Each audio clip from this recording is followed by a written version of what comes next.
Good afternoon, potato chips. How you doing? Wee Paddy from across the shock. Excuse me, clear my throat. Um, Interesting title today. Well, I think so. Choosing a budget knife.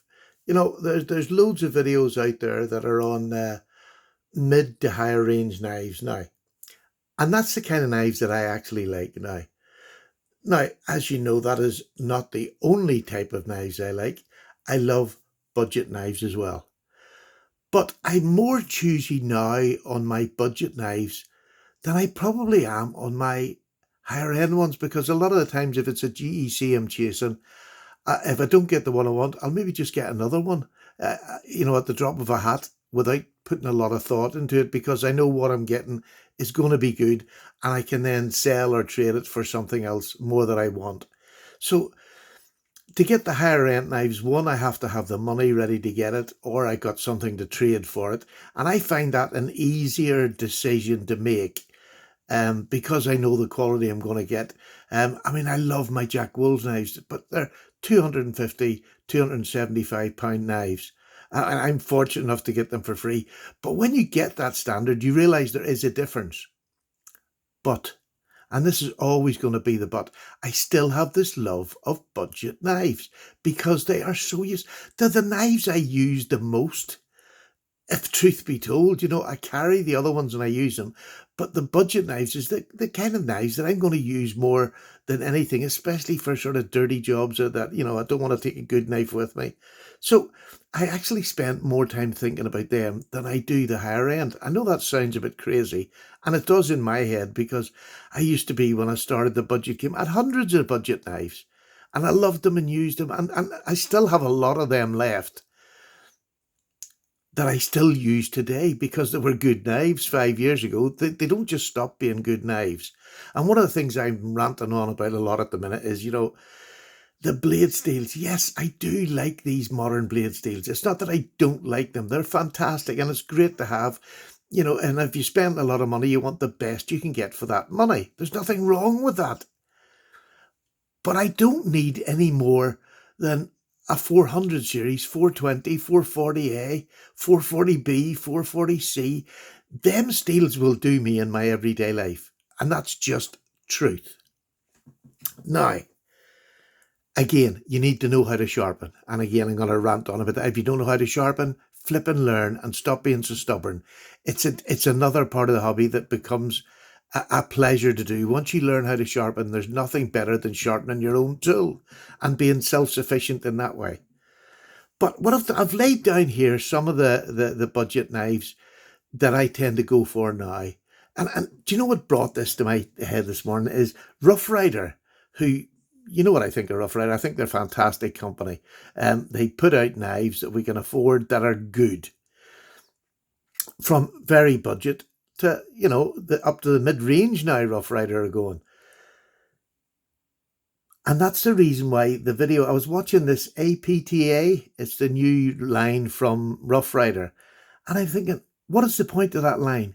What is the point? You have the basic, budget line of Rough Riders and their Queen knives now that are budget price, budget steels, and they're fantastic. And then they're bringing this other model in, which is, I don't know whether they're trying to catch up with the Rough Rider Reserve, which are amazing. I highly recommend Rough Rider Reserve single blades, not the double blades or the triple blades, because they're just making them too fat. And they're not making it an easy carryable knife. So the single bladed Rough Rider Reserves are some of the best knives on the market at that price, in my opinion. And all this is my opinion. But again, I live in the UK, so when I'm getting these or my Rough Riders or the Queen, when I buy them over here, they're at least a third to a half dearer over here in the UK than they are in the States. So I've got to put that into my thought process. Am I going to be spending my money on the best that I can get in that price range? Rough Rider Reserve, absolutely 100%. I love the single bladed ones. I think they're now they start over here from 50 to 70. But they're the best I think money can buy for that there. But there is companies over here in the UK that are bringing knives out that are the equal to the Rough Riders. If you're going to go for that old classic, the Barlows, now they have all sorts of blade shapes. I can't show them all. This is Arthur Wright and Sons. I highly recommend them. Just go over. I mean, these knives, this one here is about, I think this one was in the 30s. I don't know, somewhere in the 30s. But it's an absolutely stupendous knife in beautiful wood. I don't even know what the wood is, care less. The bolsters, absolutely beautiful. A gorgeous blade shape. Whatever their blade shape is, they just do good ones. The blade steel's not the best blade steel in the world, but it's a proper handmade work knife, and you're getting it for 30 odd pound. It's just beautiful. Fit and finish. It's got so much better since Ashley and Michael took it over. And I've talked so much about them. It's unbelievable. They're a great father and son team that run Arthur Wright and Sons, and they just lifted the quality.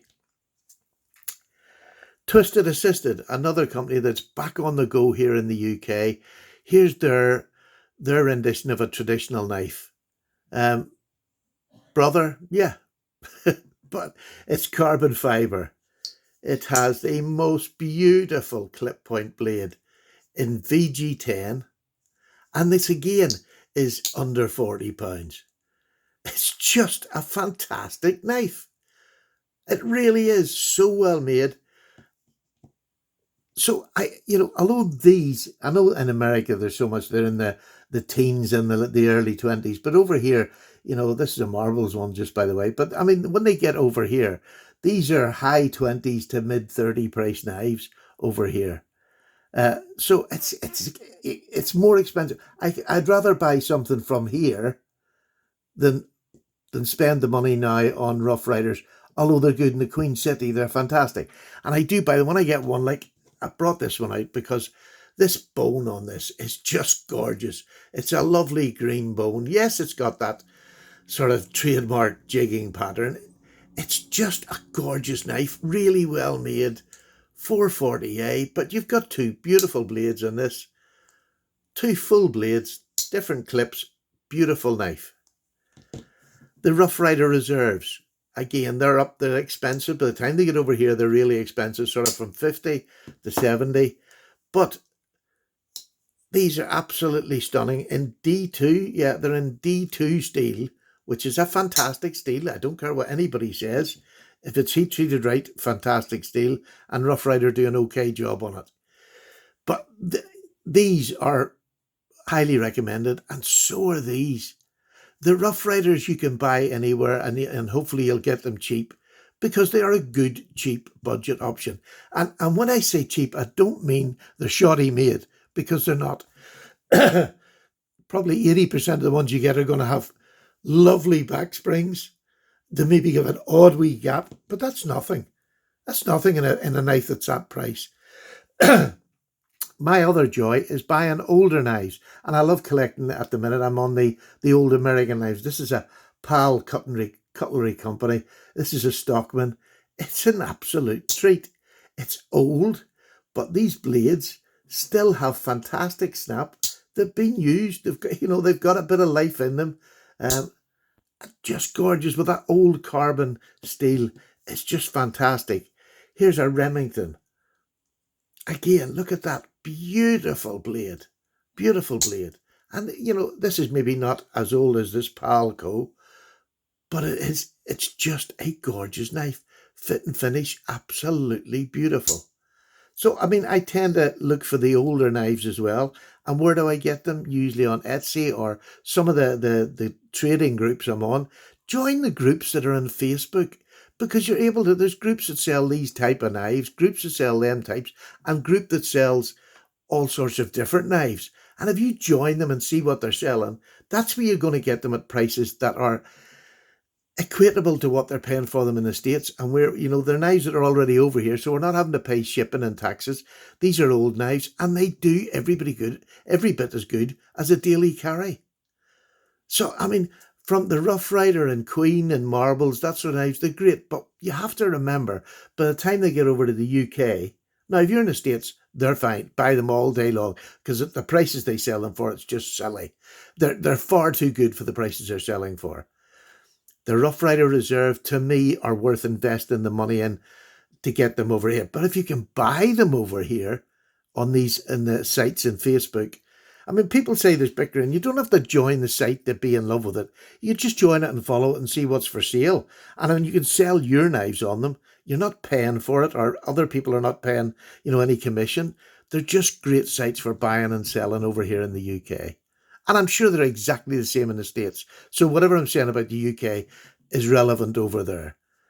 But you can get these cheaper than what you're paying for them from Heine Haynes or wherever you're going to get them from. Get them on the sites if you can. Arthur Wright and Son, just go straight there. These are all on Instagram, Twisted Assisted. Go on and track knives down that are value to you. These are value to me. These I just adore because you're getting a really well-made knife. When American knife companies, much like the UK knife companies, used to care about their fit and finish, used to care about the details. And that's why I love these so much. But Arthur Wright are still doing that, and they're making good working knives. Twisted Assisted is getting a Chinese-made knife, but they're getting it at a price that we can afford. And it's not always going to be Chinese-made knives. They are going to have come next year. Hopefully, there's going to be UK makers that are joining that Twisted Assisted theme of they get knives made for us by other companies, OEMs in our own country. And I know that's pushing our own country, but I don't mind. I don't mind. And they'll post anywhere in the world, which is great, because they've got some great knives coming. I wish I could tell you, but I can't.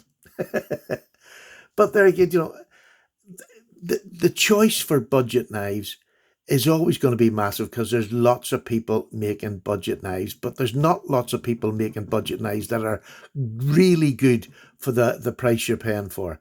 And shopping around really does work. And I'm so glad to see there's more channels that are bringing the traditional knives, the budget knives. I'm seeing more and more of them. For a long while there, I just seen companies, big companies, or not big companies, but big channels over in the States that were very much into all the high-end knives. And I love them. I can't afford a whole lot of them, but I do buy them.